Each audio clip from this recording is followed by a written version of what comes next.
내년으로 넘어가게 된다면 저점 매수는커녕 고점 매수할 가능성이 매우 크기 때문에 지금 매수에 임하셔야 된다는, 뒤늦게 무주택자가 나와서 반드시 고점 매수할 거다, 이런 저점 매수할 수 있는 좋은 아파트들을 우리가 취득할 수 있다고 생각하십니까? 부동산 고민 문자로 자세하게 보내주시면 추첨을 통해서 여러분들에게 월수금 정확한 해답으로 찾아뵙도록 하겠습니다.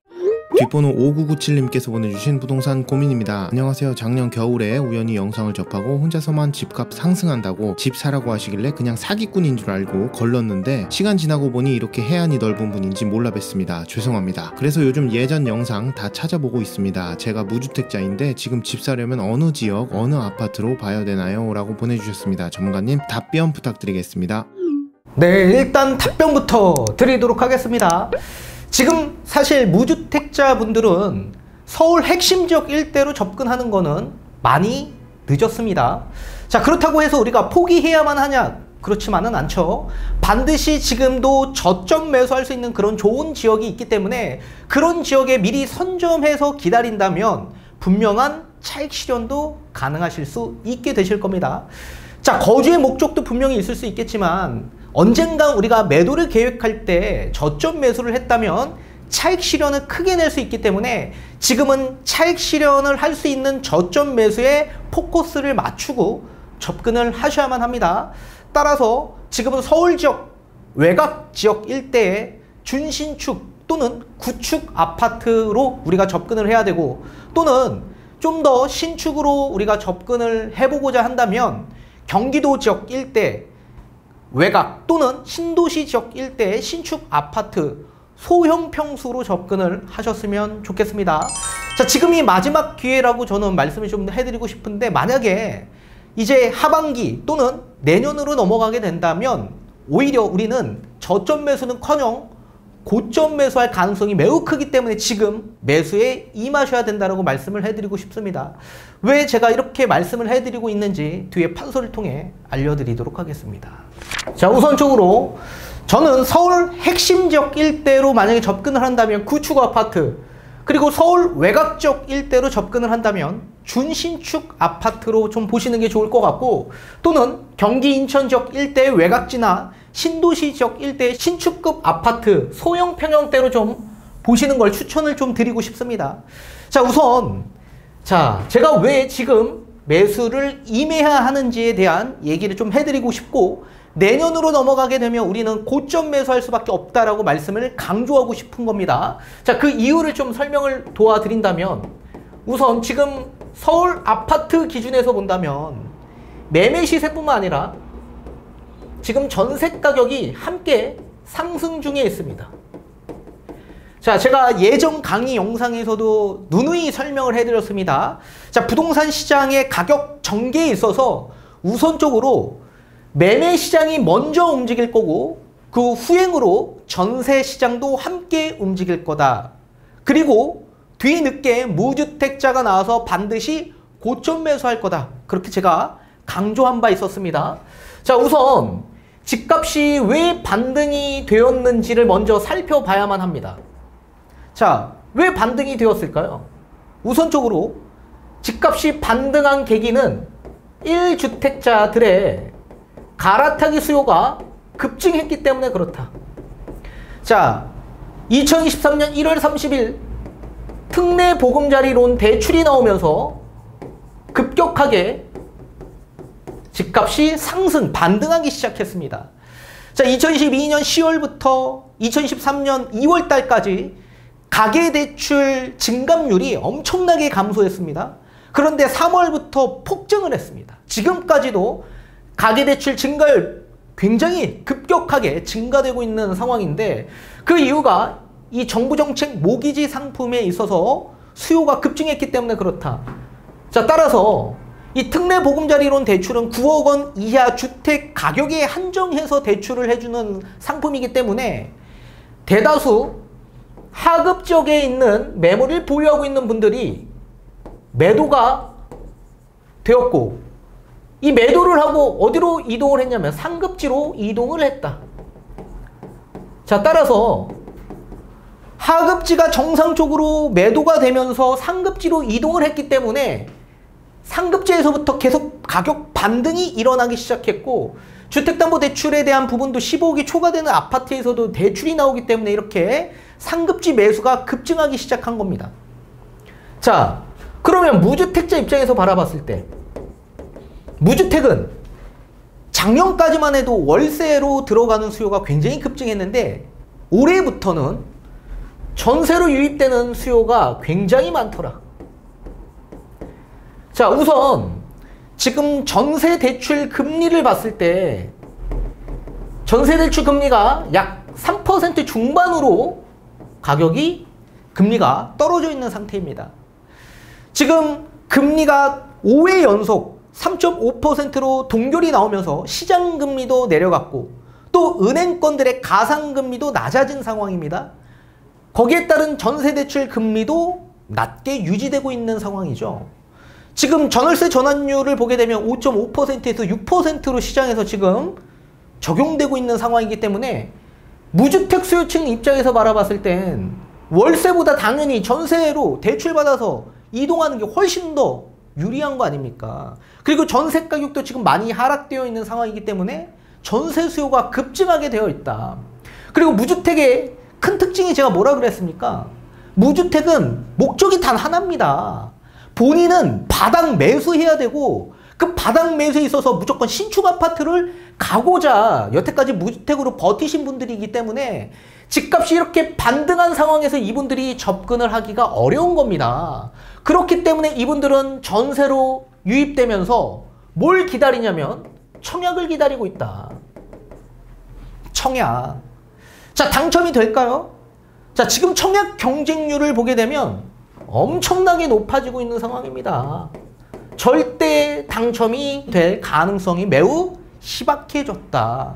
자, 얼마 전에 청약했던 용산역 일대 신용산역 바로 인접되어 있는 지역에 우리 한 동짜리 100세대 정도에 된 아파트가 있습니다. 용산 호반서밋 에디션이라는 아파트가 있는데 84 타입 기준에서 청약 경쟁률이 얼마가 나왔냐면 약 284대 1이 나왔습니다. 불과 몇 달 전만 해도 둔촌주공 미분양, 미계약분이 나와서 미계약분 줍줍하려고 했던 사람들이 있지 않았습니까? 지금 줍줍은커녕 지금 청약 경쟁률이 200대 1이 넘어가고 있는 상황인데 무슨 미계약분을 건지려고 줍줍하려고 기다리고 있습니까? 말도 안 되는 얘기죠. 자, 그러면 핵심 지역 일대만 이렇게 청약 경쟁률이 높냐? 그것도 아니죠. 우리 강북 지역 일대를 보게 되면 동대문구 지역 일대 이문 1구역이 있습니다. 레미안 라그란테라는 아파트인데 청약 경쟁률이 약 194대 1이 나왔습니다. 거의 200대 1 가까운 경쟁률을 보이고 있다는 얘기입니다. 84 타입 기준에서. 그리고 우리 며칠 전 이제 그 당첨자 발표가 나왔던 청계 SK뷰 아파트가 있습니다. 약 300세대, 400세대 정도 되는 소규모 아파트인데 우리 마장역 그리고 신담역 바로 인접되어 있는 지역에 위치하고 있습니다. 답심리역 건너편에 있는데 그 아파트 84 타입 기준 한 세대 뽑는데 청약 경쟁률이 1036대 1이 나왔습니다. 1036대 1이 나왔어요. 이거 청약 기다릴까요? 청약 기다리면 당첨될 가능성이 매우 높을까요? 당첨 안 될 가능성이 더욱더 높은데 그런 불확실성한 상황에서 무심코 그냥 전세로 들어가서 청약을 기다린다. 말도 안 되는 얘기죠. 전세 가격은 계속 상승될 수밖에 없는 구조이고 전세 가격이 상승되고 있는 과정에서 청약 경쟁률은 계속 높아져 가고 있는 과정에서 지금 건축비용, 땅값, 원자재 가격이 계속 상승되고 있는 과정에서 지금 분양 가격이 계속 높아지고 있는 이런 과정 속에 당첨이 되면 뭐 대출받아서 살 수 있다라고 생각하십니까? 그리고 당첨될 가능성도 매우 희박하고요. 그래서 이렇게 집값이 반등한 상황에서 만약에 지속적 상승이 나오면 무주택 수요층들은 그대로 그냥 전세로 유입돼서 그냥 지켜보는 사람들도 있는 반면에 그나마 뒤늦게라도 기축아파트 선회해서 매수하고자 하는 수요층들이 늘어날 거다. 늘어날 거다. 그러면 이분들이 볼 수 있는 아파트는 어떤 아파트를 볼 수 있을까요? 자, 집값이 다 반등되고 이미 무주택 수요층들은 통계 지표 매스컴을 보고 이제 시장에 나오는데 통계 지표에선 2023년 6월 기준에서 이제 상승으로 전환된다라고 통계 지표가 이제 발표가 된 시점에서 시장에 나왔다. 그런 분들이 계셨다. 시장에 나왔는데 최소 1, 2억 정도가 반등되어 있다. 핵심지는 2, 3억 정도가 반등됐다. 절대 못 샀죠. 그런데 뒤늦게 나오니까 상급지 아파트는 이미 가격은 완전히 고점, 전고점에 다다랐고 그나마 상승이 덜한 9억 원 이하 아파트 소형 평형대로 볼 수밖에 없죠. 이분들은. 자, 그런 아파트는 어디 있습니까? 결국 이런데 서울 핵심지 구축 아파트, 외곽적 일대. 이제는 지금은 그나마 서울 핵심지 구축 아파트를 볼 수 있겠지만 시간이 지나면 이 구축 아파트에 9억 원 이하 아파트가 있을까요? 그리고 서울 외곽의 준신축 아파트에 9억 이하 아파트가 있을까요? 경기 인천 외곽 신도시 신축 아파트가 9억 이하 아파트가 많이 있을까요? 늦은다. 그러면 이분들은 무조건 이거 고점 매수하는 겁니다. 자, 여기서 끝나는 게 아닙니다. 자, 이제 내년으로 넘어가면 수요가 더욱더 급증할 수밖에 없습니다. 9억 원 이하 아파트에. 우리 얼마 전에 발표된 이 신생아 특례 대출 발표가 있었습니다. 자, 우리나라는 OECD 국가 중에서 최하위의 출산율을 보유하고 있는 보유국입니다. 0.78명. 저출산 대응 대책으로 인해서 신생아 특례 대출, 저리로 해줄 수 있는 대출 발표를 했습니다. 주택가격 9억 원 이하. 이 9억 원 이하의 대출 금리가 1.6%에서 최대 3.3% 저리금리로 대출을 해주는데 이거는 뭐 소득 기준에 따라서 달라질 수 있죠. 근데 지금 우리 특례 보금자리론 대출의 금리가 4% 중반입니다. 엄청나게 저리금리 아닙니까? 자, 이 정부정책 모기지 상품 중에서도 디딤돌 대출이라는 게 있습니다. 그 디딤돌 대출, 사실 누구나 다 받고 싶은 대출이겠죠. 저리금리니까. 지금도 2%대로 유지하고 있는 대출입니다. 그런데 아무나 우리가 그런 대출을 받아서 내 집 마련을 할 수가 없죠. 생애 최초 신혼부부 한해서 소득 기준이 있기 때문에 그렇습니다. 이 소득 기준이 7천만 원 이하인 신혼부부 한해서, 무주택 한해서 디딤돌 대출을 실행해 주는데 이 신생아 특례 대출 같은 경우에는 소득 기준이 1억 3천 이하로 확대시켰습니다. 그리고 저출산 특례이다 보니까 2013년 기준에서 대출받은 시점에서부터 2년 이내에 출산을 하게 될 무주택에 한해서만 대출을 해주는데, 그러면 만약에 결혼을 했거나 뭐 결혼을 하지 않아도 이제 출산을 하신 분들 23년 기준에서 전부 다 이런 대출을 받을 수 있다라는 얘기입니다. 무주택인 경우에는. 그리고 여기에 이 고정금리를 5년 동안 받는 건데 5년 동안 자녀 한 명을 더 출산할 때마다 0.2%포인트 인하를 해줍니다. 그리고 출산할 때마다 5년씩 늘어나서 최대 15년까지 고정금리로 1.6에서 3.3% 저리로 받아볼 수 있다. 만약에 8,500만 원 이하의 소득이 있다라고 한다면 1.6에서 2.7% 사이에 받을 수 있다라는 얘기입니다. 1%의 완전 저리금리죠. 여기에 자산도 마찬가지 디딤돌 대출과 동일합니다. 5억 800만 원. 그리고 대출 한도도 기존에 4억인데 5억까지 해준다. 5억까지.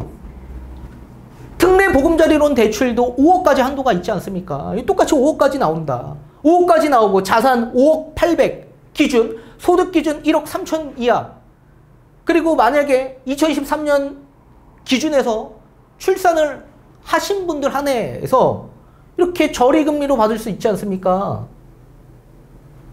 그리고 1주택자도 대환대출로 갈아타는 것도 검토하고 있는 상황입니다. 이게 지금 언제 되냐면 2024년 3월 기준 여러 가지 시행령에 따른 신규칙이 개정되는 시점에 실행될 가능성이 매우 높다. 그럼 만약에 이 이후에 우리가 뒤늦게 나온다면 이런 저점 매수할 수 있는 좋은 아파트들을 우리가 취득할 수 있다라고 생각하십니까? 어렵죠. 따라서 지금 9억 이하에 있는 아파트들 아직까지도 많이 남아 있습니다. 자, 서울 같은 경우에도 사실 9억 이하 아파트 1분기만 하더라도요. 서울 아파트 기준 약 60% 정도가 있었습니다. 그런데 2분기에 50%로 감소되었습니다. 이렇게 감소된 이유가 집값이 많이 반등, 상승되었기 때문에 감소된 거죠. 그리고 이렇게 하급지를 매도하고 상급지 매수가 갈아타기가 수월해졌기 때문에 가격 상승으로 인해서 9억 원 이하 아파트 찾기가 어려워졌다는 얘기입니다. 강남 같은 기준에서는 기존에 17%였습니다. 1분기 때. 지금 2분기 기준에서 9%입니다. 매매 거래 비중이 엄청나게 적죠. 그러니까 지금 9억 이하에 있는 아파트의 핵심 구축 아파트도 찾기가 어렵다는 얘기입니다. 따라서 지금 9억에 있는 아파트 앞으로 수요가 더욱더 급증할 가능성이 있다. 수요가 급증하면 가격은 당연히 상승될 수밖에 없고 뒤늦게 나오면 우리는 이거 어떻게 된다? 고점 매수한다. 따라서 가장 기준점인 지역이 아니라고 했습니다. 제가 반드시 저점 매수할 수 있는 그런 아파트를 잘 선점해야만 한다.